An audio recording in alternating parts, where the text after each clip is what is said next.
नमस्कार दोस्तों, स्वागत है आपका हमारी इस वीडियो में जहां पर आज हम बात करने वाले हैं ओलिगोस्पर्मिया के कारणों के बारे में। जी हां, कि ओलिगोस्पर्मिया जो प्रॉब्लम है, जो लो स्पर्म काउंट की जो प्रॉब्लम है, असल में इसमें होता क्या है।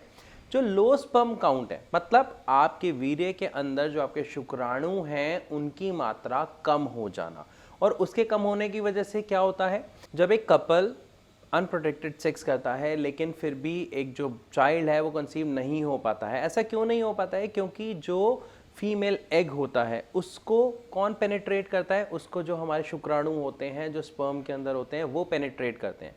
लेकिन जब आपके वो शुक्राणु ही कम हो जाएंगे तो वो पेनिट्रेट नहीं हो पाता है, जिसको ओलिगोस्पर्मिया की समस्या या फिर लो स्पर्म काउंट की समस्या कहा जाता है।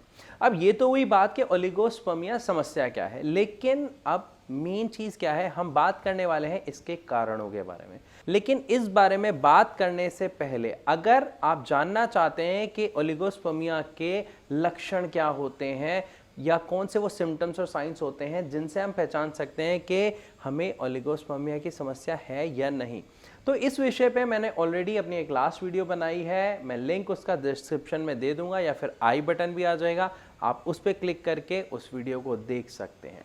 तो चलिए शुरू करते हैं वीडियो और बात करते हैं कि ओलिगोस्पर्मिया जो समस्या है इसके कारण क्या होते हैं।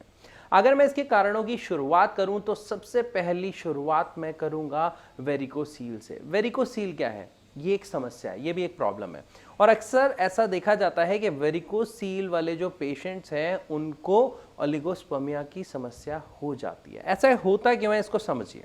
वेरिकोसील में होता क्या है, जो हमारे टेस्टिकल्स के, जो हमारे अंडकोश होते हैं, उसकी जो नसें होती हैं वो फूल जाती हैं और उसके अंदर जो ब्लड फ्लो हो रहा होता है वो प्रॉपर नहीं हो पाता है, जिसके कारण वहाँ का जो टेम्परेचर है वो बढ़ जाता है, वो इम्बैलेंस हो जाता है, जिसके कारण हमारे जो टेस्टीज हैं उसका काम क्या है, हार्मोन प्रोड्यूस करना। कौन सा हार्मोन प्रोड्यूस करना? टेस्टोस्टेरोन, जिसकी वजह से क्या होता है, जो हमारा स्पर्म है, स्पर्म काउंट है, वो बढ़ता है। लेकिन जब वो ठीक से नहीं हो पा रहा, हार्मोन्स ठीक से नहीं प्रोड्यूस हो पा रहे, तो क्या देखने को मिलता है, उसके कारण लो स्पर्म काउंट की समस्या देखने को मिलती है। तो एक चीज आप सबको क्लियर हो गई कि वेरिकोसील अगर किसी को है तो वो उसका सही इलाज ले, ताकि आपको लो स्पर्म काउंट की जो प्रॉब्लम है वो देखने को ना मिले। अब बात करते हैं इसके दूसरे कारण की, कि दूसरा ऐसा कौन सा कारण है। अक्सर ऐसा देखा जाता है कि जिन लोगों को यूटीआई की प्रॉब्लम होती है, यानी यूरिनरी ट्रैक इन्फेक्शन, जब आपको इस तरीके का इन्फेक्शन हो जाए, या फिर अगर ड्यूरिंग सेक्स, जब अनप्रोटेक्टेड सेक्स करते हैं तो भी अगर किसी को इन्फेक्शन हो जाता है, तो वो भी एक बहुत बड़ा कारण देखा जाता है आपके ओलिगोस्पर्मिया की प्रॉब्लम में। क्योंकि वो जो इन्फेक्शन होता है वो सीधा का सीधा असर डालता है आपके स्पर्म काउंट्स पे, जिसकी वजह से ये समस्या देखने को मिलती है। इसी इन्फेक्शन की वजह से आपके जो टेस्टिकल्स हैं उसमें इन्फ्लेमेशन होती है, जिसके कारण आपके टेस्टिकल्स पे सीधा प्रभाव पड़ता है और आपका जो स्पर्म काउंट है वो गिरने की पूरी संभावना बढ़ जाती है। इसीलिए जो इन्फेक्शन है वो भी इसका एक बहुत बड़ा कारण माना गया है। अब बात करते हैं इसके अगले कारण के बारे में।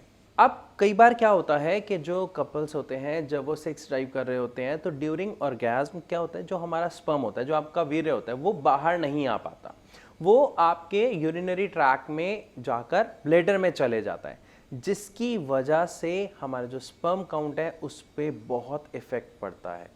अब आप में से बहुत सारे लोगों के मन में एक सवाल आ रहा होगा कि सर ये जो प्रॉब्लम हो रही है ये हो क्यों रही है, जो हमारा स्पर्म है वो तो बाहर आता है तो वो बाहर आ क्यों नहीं रहा। जनरली क्या होता है कि ये किन लोगों को समस्या देखने को मिलती है, जिन लोगों को डायबिटीज़ की प्रॉब्लम है, या जिनको कोई स्पाइनल इंजरी हुई है, या फिर अगर किसी की ब्लैडर की सर्जरी हुई है तो उसे देखने को मिलती है। इवन यूरेथ्रा की प्रॉब्लम जिसको होती है उसको भी ओलिगोस्पर्मिया की प्रॉब्लम देखने को मिल जाती है। तो ये भी एक बहुत बड़ा कारण है जो हम देखते हैं ओलिगोस्पर्मिया के पेशेंट्स के अंदर। अब बात करते हैं हम अपने अगले कारण की। ये जो अगला कारण है ना, ये बहुत अहम है, क्योंकि हम इसको समझ ही नहीं पाते, या शायद दूर दूर तक हमारे दिमाग में ये पॉइंट ही नहीं होता। और ये पॉइंट है कि हम जब किसी चीज़ की दवा लेते हैं, मान लीजिए आप कोई भी दवा ले रहे हैं और वो अक्सर आप ले लेते हैं, आप बुखार की दवा ले रहे हैं, आप जुकाम की दवा ले रहे हैं, या आपने और कोई स्पेसिफिक कभी आपकी कोई सर्जरी हुई है या ऑपरेशन हुआ है उसके अंडर आप कोई ड्रग मेडिसिन ले रहे हैं, तो वहाँ पर वो जो मेडिसिन है वो आपके शरीर पर बहुत बुरा प्रभाव डालती है, जिसके कारण आप देखते हैं कि जो इजैकुलेशन प्रॉब्लम है ये आपके अंदर आ गई है। और जब किसी व्यक्ति के अंदर इजैकुलेशन प्रॉब्लम देखने को मिलती है तो वो कहीं ना कहीं आपके स्पर्म काउंट के ऊपर बहुत बुरा प्रभाव डाल रही होती है और ओलिगोस्पर्मिया की प्रॉब्लम या लो स्पर्म काउंट की प्रॉब्लम आपको देखने को मिल जाती है। तो जब भी आप कोई दवा खाएं और देखें कि आपके अंदर ऐसा कुछ बदलाव आ रहा है, आपको कुछ हल्का फुल्का बदलाव लग रहा है अपने ड्यूरिंग सेक्स या सेक्स ड्राइव के अंदर या वैसे भी, तो आप उस दवा से रिलेटेड अपने डॉक्टर से कंसल्ट करें और उस दवा को जितनी जल्दी हो सके अवॉइड करें और बंद कर दें। अब बात करते हैं अगले कारण की। अगला कारण एक ऐसा कारण है जो नेचुरल है, लेकिन वो नेचुरल होता नहीं है, हमारी गलतियों की वजह से ही वो कारण एक्चुअली हमारी बॉडी में आता है। वो क्या है?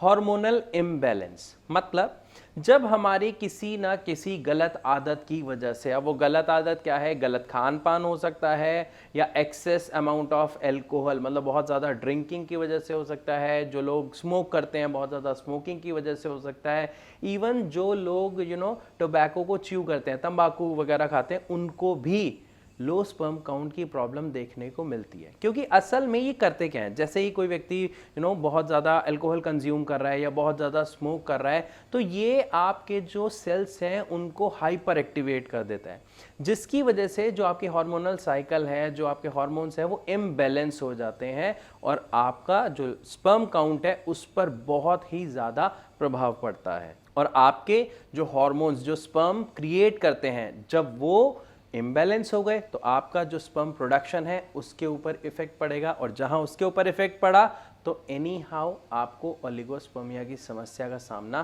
करना पड़ेगा। अब बढ़ते हैं अपने एक और कारण की वजह से, जिसमें मैं आपको दावा करता हूं ये दूर दूर तक आप सोच भी नहीं पाएंगे कि इस कारण की वजह से भी ओलिगोस्पर्मिया जैसी समस्या देखने को मिलती है, या इवन मैं ये कहूं कि वेरिकोसील जैसी समस्या देखने को मिलती है। और वो क्या है? आपका डिसऑर्डर ऑफ डाइजेशन। मतलब आपको अगर कॉन्स्टिपेशन की प्रॉब्लम रहती है, अगर आपको कोलाइटिस की प्रॉब्लम रहती है, अगर आपको खाना ठीक से डाइजेस्ट नहीं होता, गैस बनती है, और ये आपका कई सालों तक चलता रहता है, तो भी वो डायरेक्ट असर आपके स्पर्म और आपके स्पर्म काउंट के ऊपर, इवन आपकी स्पर्म क्वालिटी के ऊपर डालता है, जिसकी वजह से ओलिगोस्पर्मिया या इवन मैं कह दूं वेरिकोसील जैसी प्रॉब्लम देखने को मिलती है। तो मैं आशा करता हूं कि इस वीडियो के माध्यम से आपको वो सभी कारण समझ आए होंगे जिनकी वजह से ओलिगोस्पर्मिया जैसी समस्या हो जाती है। लेकिन फिर भी अगर आपके मन में कोई सवाल है जो आप पूछना चाहते हैं, तो नीचे दिए गए नंबर्स पर आप कॉल करके डायरेक्ट हमारे डॉक्टर से फ्री ऑफ कॉस्ट कंसल्ट कर सकते हैं। इवन अगर आप में से कोई ओलिगोस्पर्मिया का पेशेंट है और वो हमारी इस वीडियो को देख रहा है और यहाँ पे उसके मन में क्वेश्चन आ रहा है कि सर मैंने तो ये वाला ट्रीटमेंट लेके देख लिया या मैंने वहाँ से लिख के देख लिया, मेरे को असर नहीं मिल रहा, तो भी आप अपनी समस्या को हमारे डॉक्टर से फ्री ऑफ कॉस्ट कंसल्ट कर सकते हो। आप उन्हें अपनी सारी समस्या बता सकते हो, वो आपकी सभी समस्याओं का समाधान आपको देंगे, वो भी free of cost. So what are you waiting for? Call करें और अपनी टेंशन, अपना स्ट्रेस सबसे पहले दूर करें। हम यानी भारत होम्योपैथिक ट्रीटमेंट देके पेशेंट्स का इलाज करते हैं और बहुत ही पॉजिटिव रिजल्ट्स देखते हैं। हाँ, कई कबार ये हो सकता है कि किसी पेशेंट के अंदर जो रिजल्ट है वो काफ़ी जल्दी देखने को मिल जाता है, किसी के अंदर थोड़ा समय लगता है, लेकिन रिजल्ट ज़रूर मिलता है। ऐसा क्यों? क्योंकि होम्योपैथिक मेडिसिन जो है वो डायरेक्ट आपके रूट कॉज के ऊपर वर्क करती है। तो अब इस वीडियो में मैं आप सबसे विदा लेना चाहूंगा, मिलूंगा अपनी अगली वीडियो में, तब तक के लिए नमस्कार। लेकिन हाँ, वीडियो अगर अच्छी लगी तो लाइक और शेयर करना ना भूलेगा। नमस्कार।